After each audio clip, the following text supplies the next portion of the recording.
आदाब नाजरीन। नवा न्यूज में आपका इस्तकबाल है। महाराष्ट्र में सियासी हलचल तेज हो गई है। हम बात करेंगे मुंबई के अणुशक्ति नगर असेंबली हलके के। अणुशक्ति नगर असेंबली हलके में nationalist Congress party Ajit Pawar group की तरफ से मुमकिन उम्मीदवार सना मलिक शेख हैं। सना मलिक शेख नेशनलिस्ट कांग्रेस पार्टी अजित पवार की तर्जुमान हैं।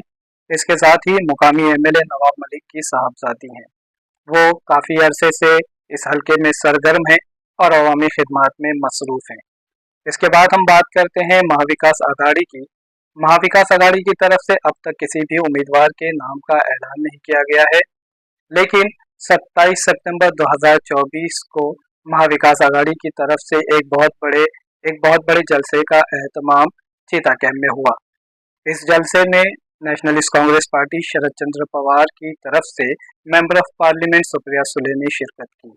इसके साथ ही समाजवादी पार्टी महाराष्ट्र के सदर अबू आसिम आजमी, इसके साथ ही कांग्रेस के लीडर चंद्रकांत हंटोरे, एडवोकेट यूसुफ अबरानी और दीगर लीडरों ने शिरकत की।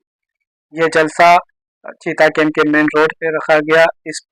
इसमें काफ़ी सियासी बातें हुई और मुख्तलिफ मसाइल पर भी गुफ्तगू हुई, लेकिन इस मौके पर भी किसी भी उम्मीदवार के नाम का ऐलान नहीं किया गया है। हालांकि ये कहा गया है कि बहुत जल्द ही महाविकास आघाड़ी की तरफ से अणुशक्ति नगर असेंबली हलके में उम्मीदवार कौन होगा उसका ऐलान कर दिया जाएगा। लेकिन जहां तक हम देख रहे हैं अणुशक्ति नगर असेंबली हलके में यहाँ पर महाविकास आघाड़ी की तरफ से कई उम्मीदवार कतार में हैं, कई उम्मीदवार रेस में हैं।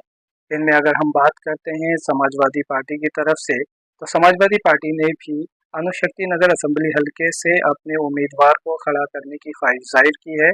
और जो और जो जलसा हुआ उस जलसे में भी समाजवादी पार्टी महाराष्ट्र के सदर अबू आसिम आजमी ने फहाद अहमद को यहाँ से अपना उम्मीदवार बनाने का ऐलान किया है, यानी अपना उम्मीदवार बनाने की ख्वाहिश जाहिर की है।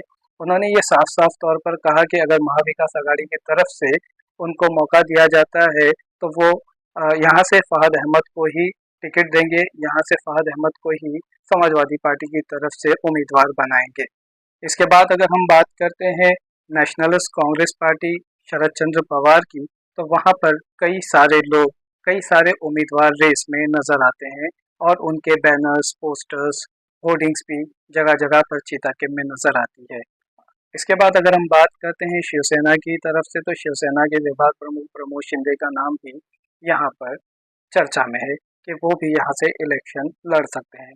हालांकि महाविकास आघाड़ी की तरफ से अब तक किसी भी उम्मीदवार के नाम का ऐलान नहीं किया गया है। अब तक ये नहीं बताया गया है कि यहाँ से एमवीए का उम्मीदवार कौन होगा। लेकिन जहाँ तक देखा जाए तो एमवीए की तरफ से उम्मीदवार कौन होगा उससे पहले वहाँ पर मौजूद उम्मीदवारों के बीच में एक बड़ी रेस है और उस रेस में से ही एक नाम निकल कर सामने आएगा। जो नाम नज़र आ रहे हैं वो होंगे या फिर कोई और उम्मीदवार यहाँ से एमवीए की तरफ से पेश किया जाएगा, ये तो आने वाले दिनों में ये बात साफ साफ वाज़ेह हो जाएगी।